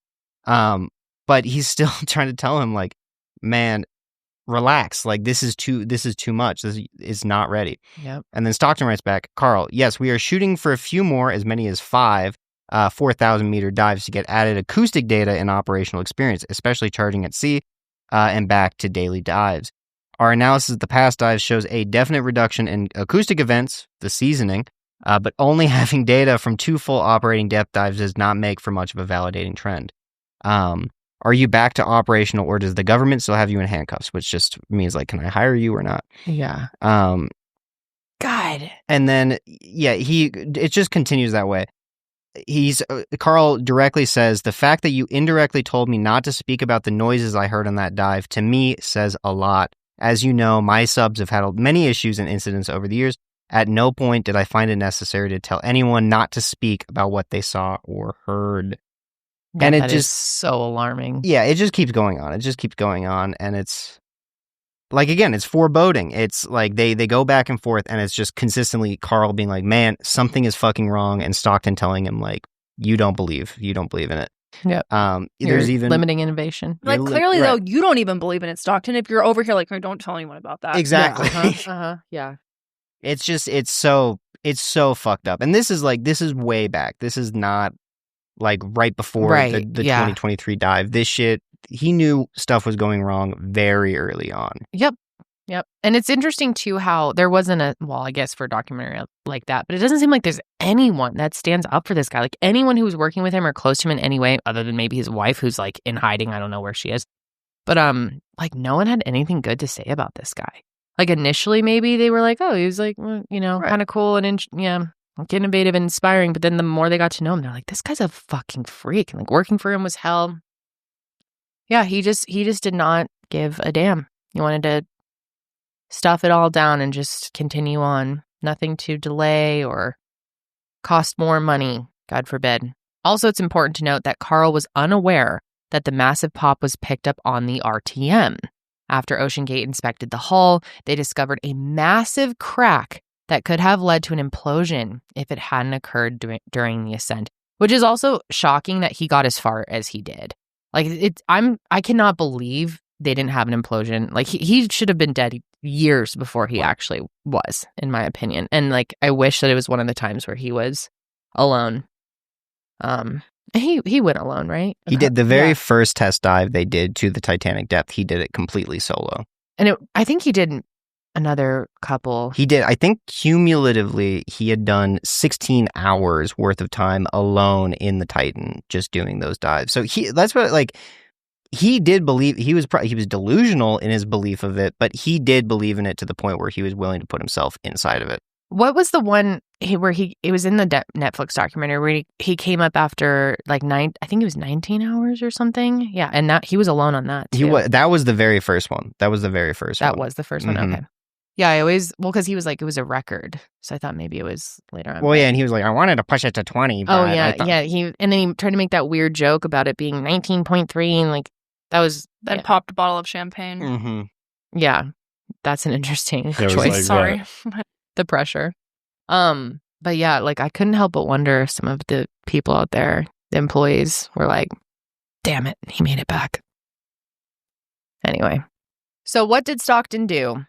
He had been delaying the Titanic dives since 2016, and Oceangate needed to make the moolah. So initially, Stockton wanted to complete 60 test dives to the Titanic's depth before taking customers on board. The 50th dive was actually only their 18th. So he secretly built a new hull and salvaged the titanium domes from the first. And then those domes fit perfectly to the first hull, but there was a chance that they could have brought over some residue when they were refitted, preventing a proper airtight seal. Seems like a big problem, right? So then the new hulled Titan was shipped to Newfoundland, and the 51st dive was going to be with paying customers this time. Here is a re-upload, because I think a lot of the promotional videos for Oceangate are been scrubbed, but this is a re-upload by a YouTube channel called Solar Eclipse Timer. Actually, he's done a bunch of analysis on the Titan Submersible disaster, but I just want to show you a promotional video for them. Kind of gives you a better visual idea of what was going on. It's so ridiculous now in hindsight.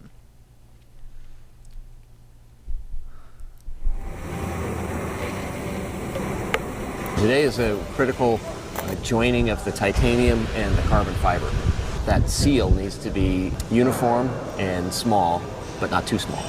Level, do a good cleaning, check the surface out, check measurements.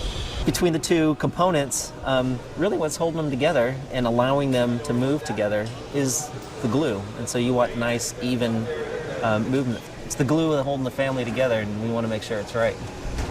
Ceramic, fiber ceramic. And it's pretty simple, but if we mess it up, there's not a lot of recovery.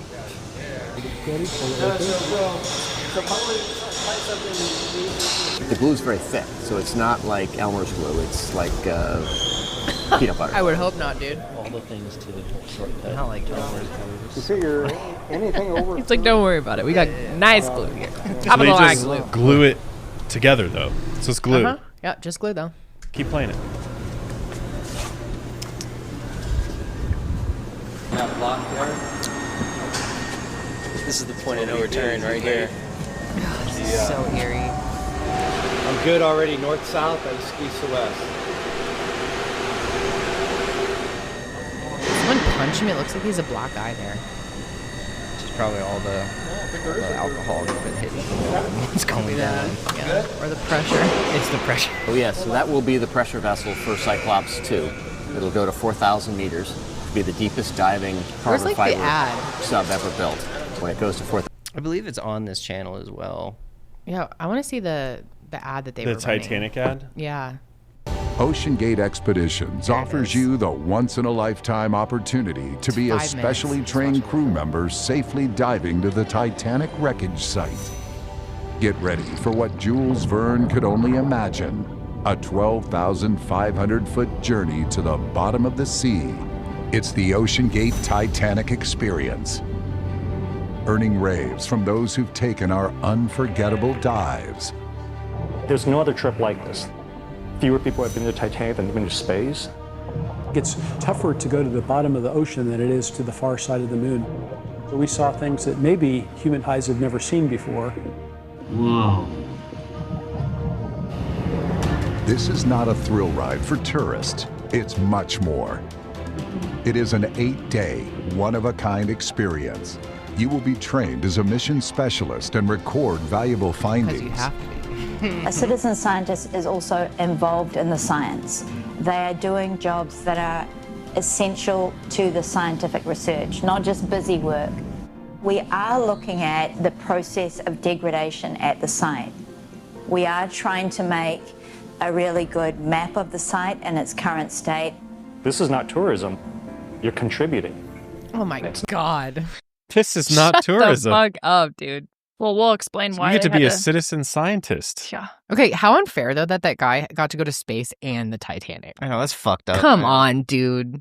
That's just unfair. I do think a lot, like especially in these early promo videos before the disaster, the reason they're speaking so glowingly is, for one, like, yeah, they got to see the Titanic. That is pretty incredible. Yeah. But more than that, they spent, hundreds of thousands of dollars to do it. So I think they're just trying to sell themselves on the experience. This was so worth it. Like, dude, the loans I took out, it's worth it. I promise you. How much was it again? Forget. So initially at this point, it was like $150,000. And then he had to up it to $250,000. He's like, fuck, I need more money, dude. Yeah. Damn, 150. What a deal.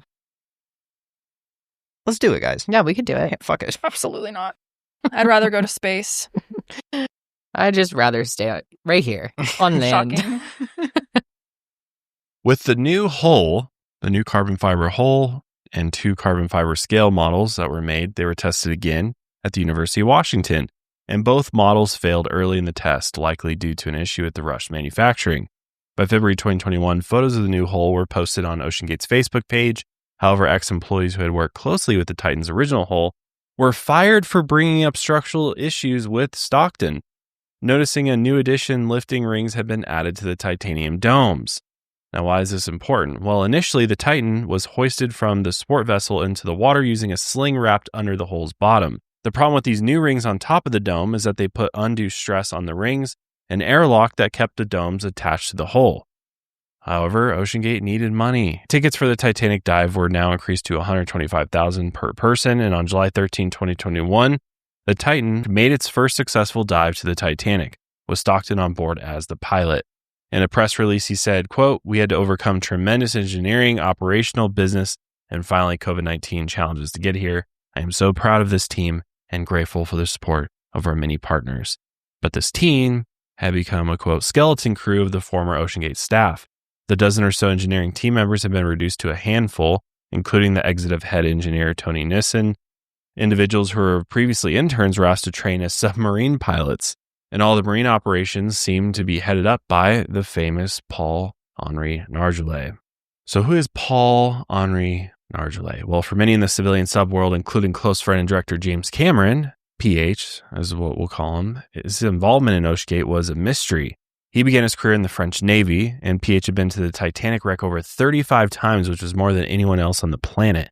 And he had been responsible for much of the historical salvaging at the site and become so famous for his work with Titanic that he had earned the nickname Mr. Titanic.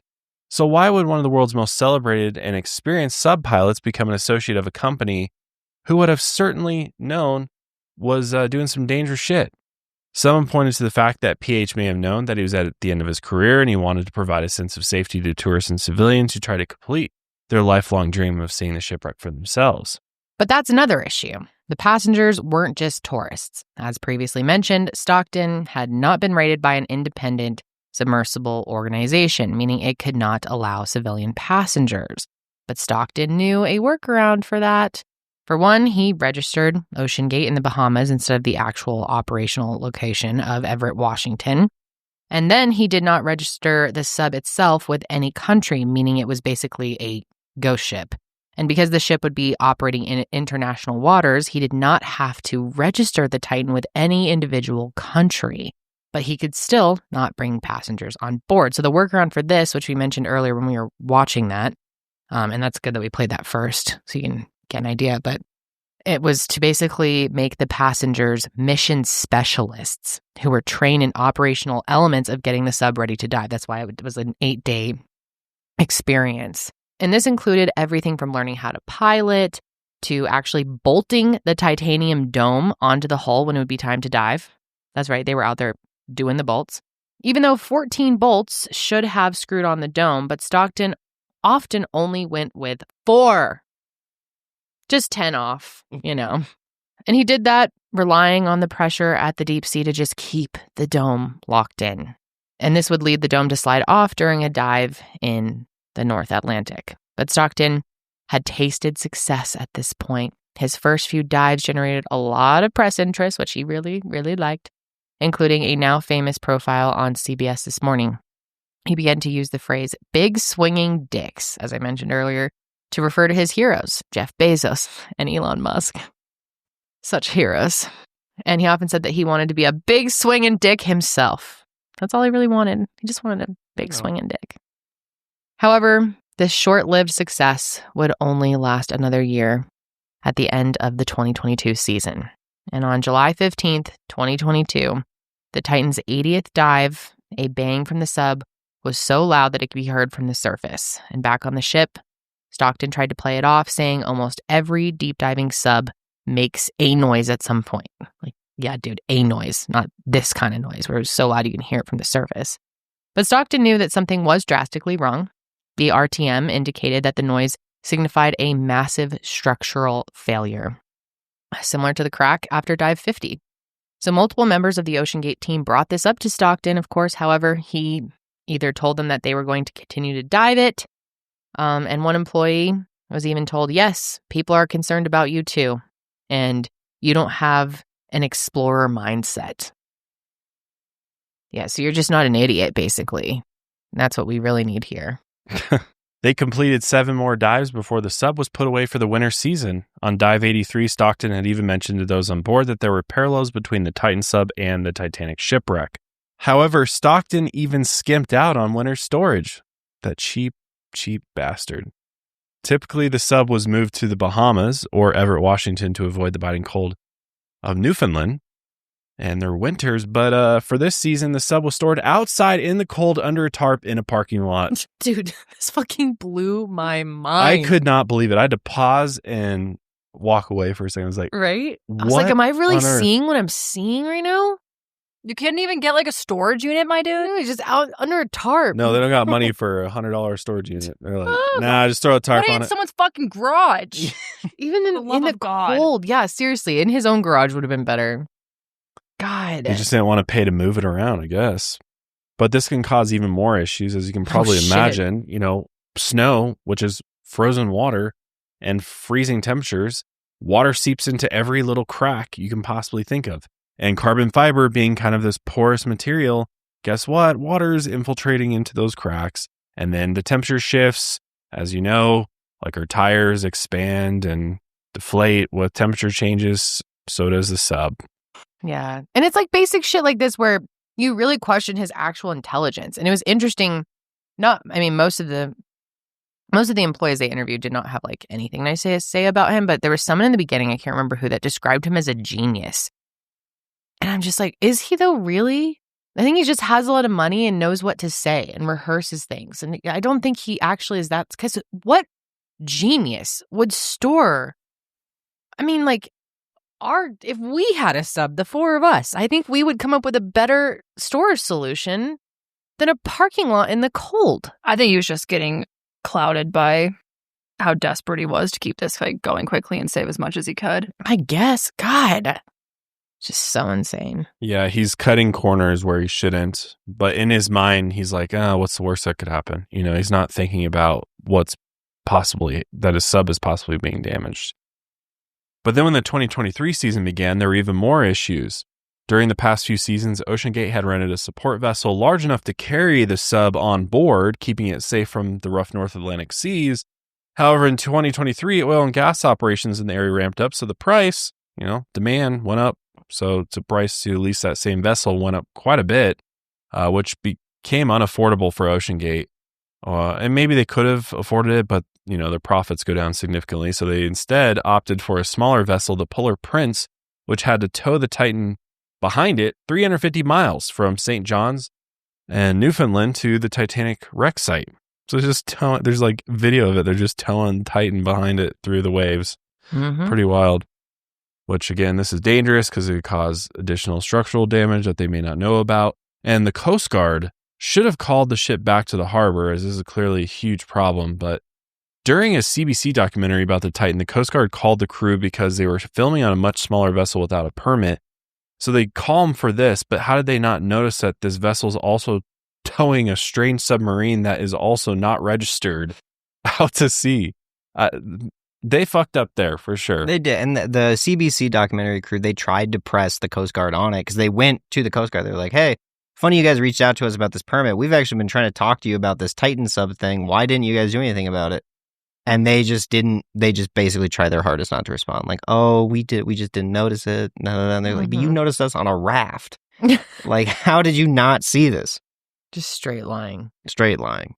On top of that, we know this entire time Oceangate is really hurting for cash because the price for a seat on the Titan went up to $250,000 a ticket. That is just insane. $250,000? Oh, God. Gross. For a ride? I guess a ride of your life, but shit. I don't know. I think I'd rather pay $250 to go to the space, probably. I'm just good. But $250 is just by principle. If I had that kind of money, I don't know. You could buy a pretty nice boat for $250 too. Yeah, I'd rather get a boat. Just go ride a boat around. Go on a nice scuba diving trip to Bora Bora or something. Or I would if I had $250,000 just blow on something, I'd go on a trip around the world, just visit everywhere. Yeah. Fund a year of travel, something like that. But the first dives in 2023 to the Titanic were scrapped due to rough conditions, but Dive 88 on June 18th was, quote, a perfect day for diving. At 9:14 a.m., Titan dove into the frigid waters of the North Atlantic with 5 passengers on board. Passengers included the man himself, Stockton Rush, Paul-Henri Nargelet, Hamish Harding, Shahzada Dawood, and his 19-year-old son, Suleiman Dawood. And for 90 minutes, the sub descended. Then at 10:47, the sub sent its last ping back to the Polar Prince at a depth of around 3,346 meters, which is around 3/4 of the depth to the Titanic wreck. And then Wendy Rush, Stockton's wife, heard this while on board. And this is a kind of an infamous clip now, but let's take a look. transceiver head moves around. 400 meters to go. I'm sure a lot of you have seen this. It's been really viral yeah, lately. Yeah, it should be about 500 meters, 30. What was that thing? Yeah, let's back it up and play that again in case you guys missed it. It's quick and kind of subtle. Yeah, it should be about 500 meters, 30. Kind of sounds like a door slamming. What was that thing? Which is crazy that noise is coming from like over 3,000 meters deep into the ocean. I know. They could still hear it like that. On the surface. Right. Wow. Yeah. That's insane. It's really sobering to see that. She seems fairly calm about it. I think shows you that she knew this was a high probability of this happening. Drop probably. 2 weights. And then the message comes through that says Titan, drop 2 weights. Which indicates they're trying to resurface. So she got the false hope that they were, because I think in that initial moment she heard the sound and was like, holy fuck. But then she saw that and she's like, oh, okay. But then we learn actually that he sent that message right before it imploded, and it actually... Yeah, because the speed of sound. Speed of sound travels faster than the Someone connection smarter than me issues. explained this, yeah. So, it's important to note that an implosion at that depth of the Titanic would be one of the fastest ways to go. Mm-hmm. As mentioned earlier, it'd be like the weight of an aircraft carrier being set on top of the Titan, crushing it instantly. And all human remains would be reduced to nothing and basically vaporized, aside from the tattered pieces of clothing, stickers, and Stockton's pen, which would be found after the fact. But their deaths would have been instant and painless. PH was even quoted in the weeks leading up to the implosion saying, quote, "It would be a good way to go." Yeah, felt like, okay, well, maybe that, like, I kind of got some solace out of that, or solace, just thinking like, hopefully. They wouldn't even know what hit. Yeah, maybe they didn't even know, but they did. Well, they knew heard that it. things weren't looking. Because it was seasoning like crazy, I'm sure. Seasoning, but you know what I mean? But here's there's been a couple different animations done of kind of what this would look like. This is I've seen a few. I don't know if I've seen this one. Animation done by the channel Animated Graphics. This was made in Blender.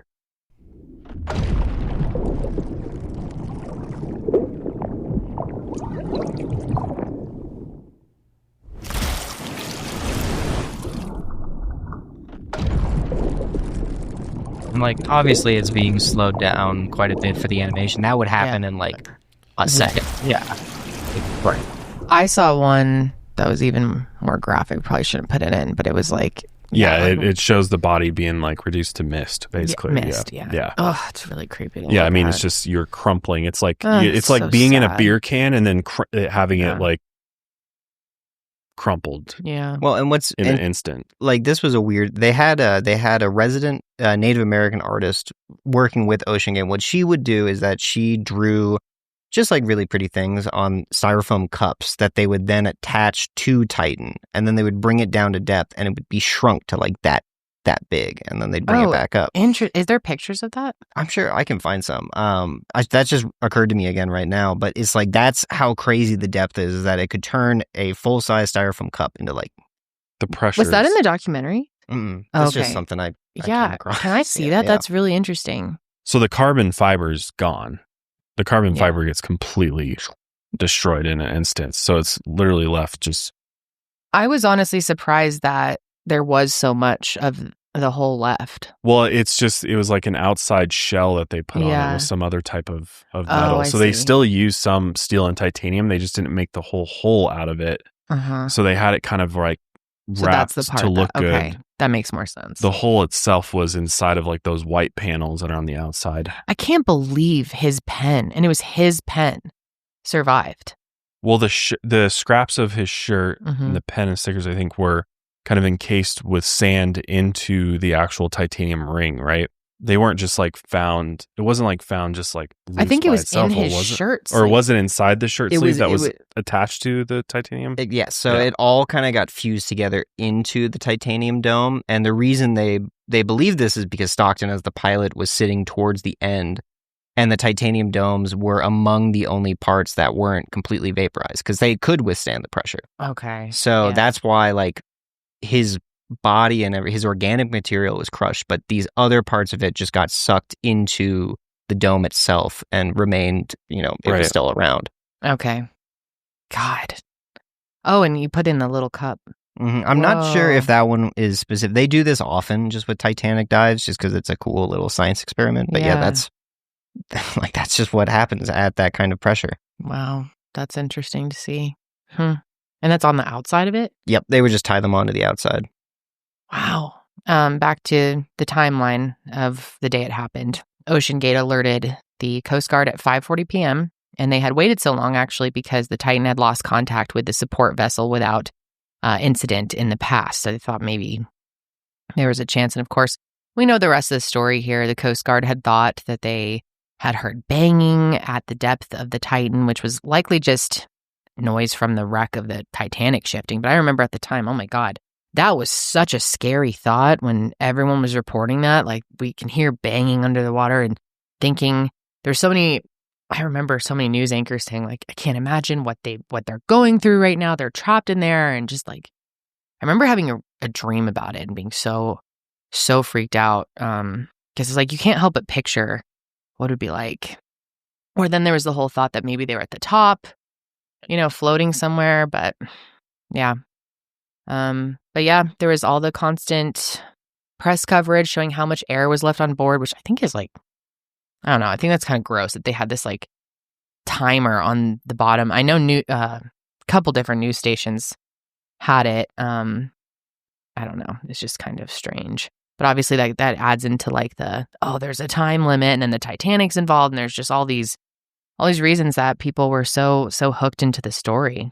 And then, of course, there was the discovery of the debris only 4 days later. And in all likelihood, the Coast Guard knew that the sub had imploded the very first day, but didn't want to confirm anything until the debris was found, which is annoying, but I see why they wanted to wait. However, the Coast Guard's investigation, which is still ongoing, has brought a lot of new information to light. For one, after the implosion, the family of Paul Henri Nargelet sued Oceangate for wrongful death. But because he had signed the now famous waiver, which said death 4 times just on the first page, it would take a Coast Guard ruling of criminal negligence to allow the suit to go forward.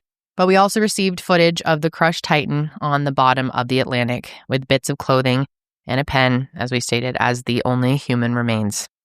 So we can see that video now. This morning, an ROV, or remote operated vehicle, from the vessel Horizon Arctic discovered the tailcoat of the Titan Submersible approximately 1,600 feet from the bow of the Titanic on the seafloor. The ROV subsequently found additional debris.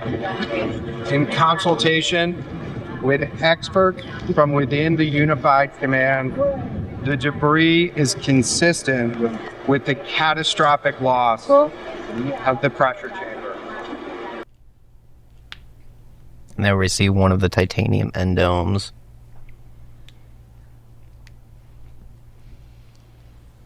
Wow. God. Yeah, that's all that's left of the cabin. It's crazy. God, that's so insane. I just go back to the sound that was heard on the surface. I mean, it was like explosion is like hot as the sun, right? Like it's just it generated an immense amount of heat and just it's insane. Wow.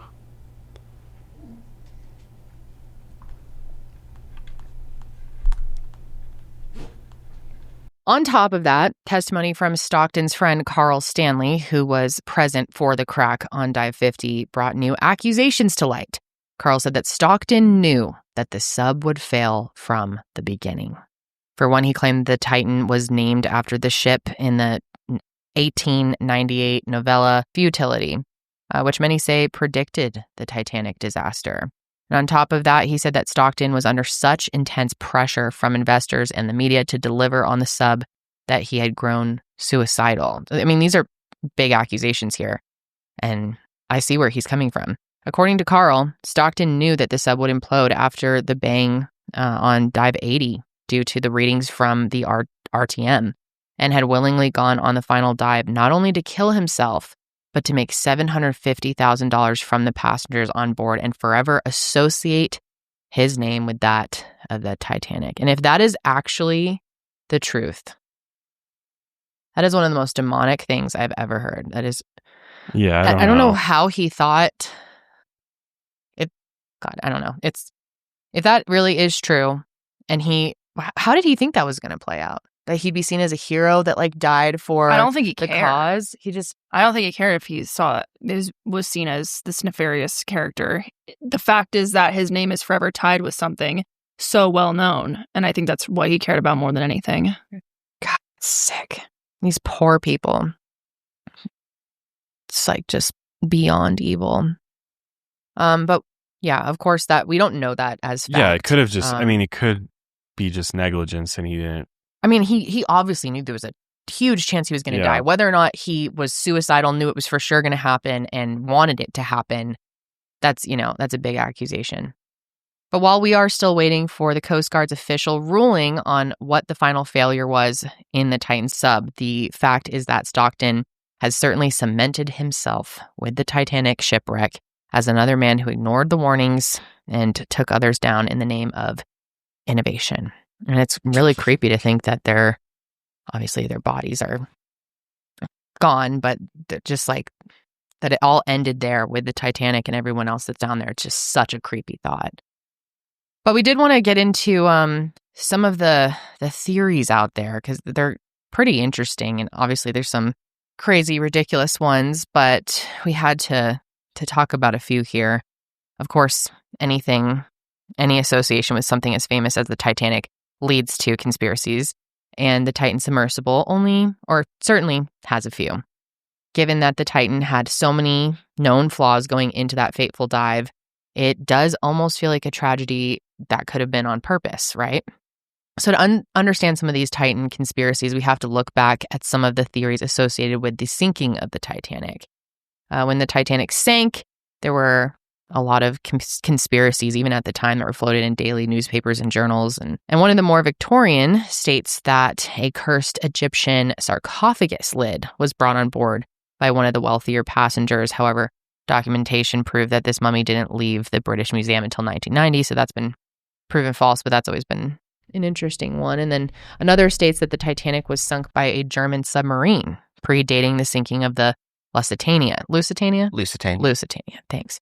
Which would lead to the U.S.'s involvement in the First World War several years later. Another states that the Titanic was actually swapped with its sister ship, the Olympia, and sunk on purpose for the White Star Line to make an insurance claim. That's when J.P. Morgan is involved in that one. That's one of my favorite conspiracy theories. I don't know. And this is despite the fact that the Titanic cost around $7 million to build and was only insured for $5 million.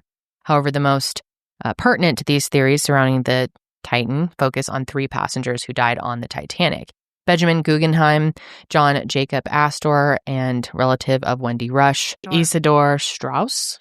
Thank you. So all 3 men opposed the creation of the Federal Reserve, which J.P. Morgan and the Rothschild family supported.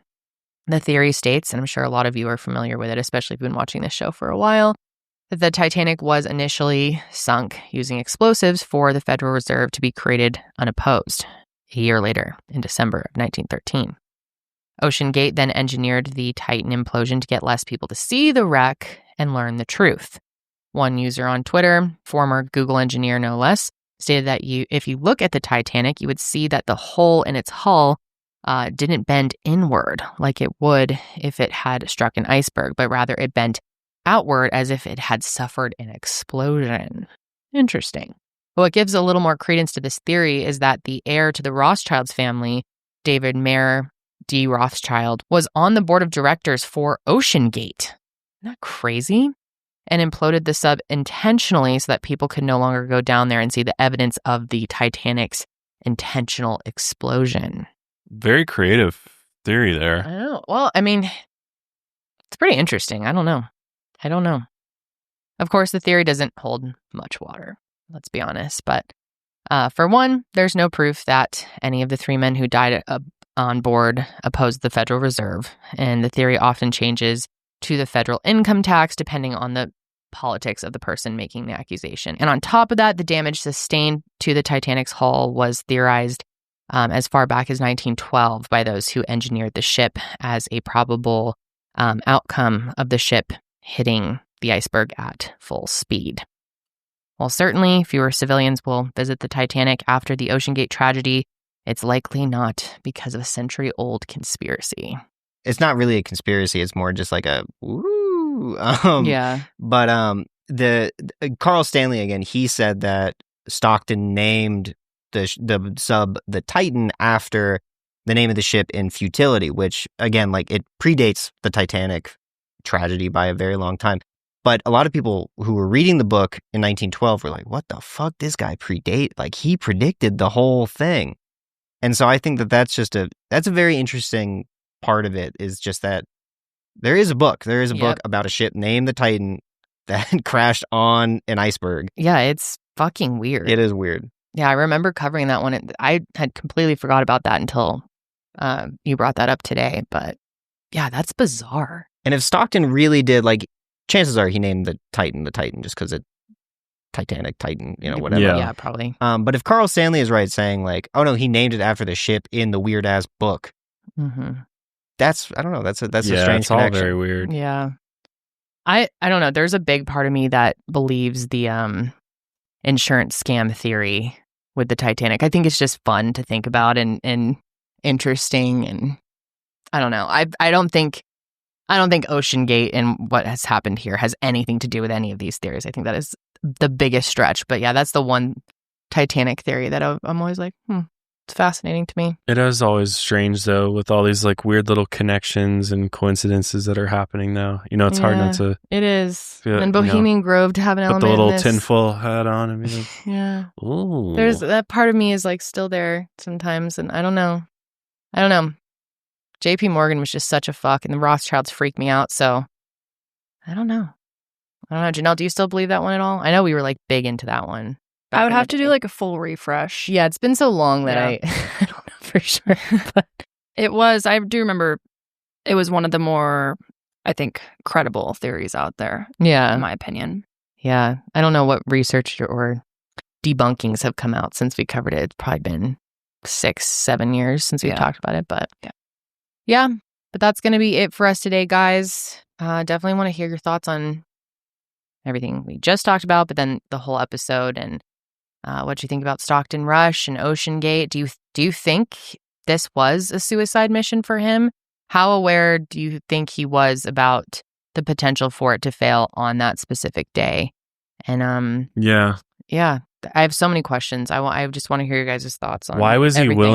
he willing to go to such extreme lengths? Yeah.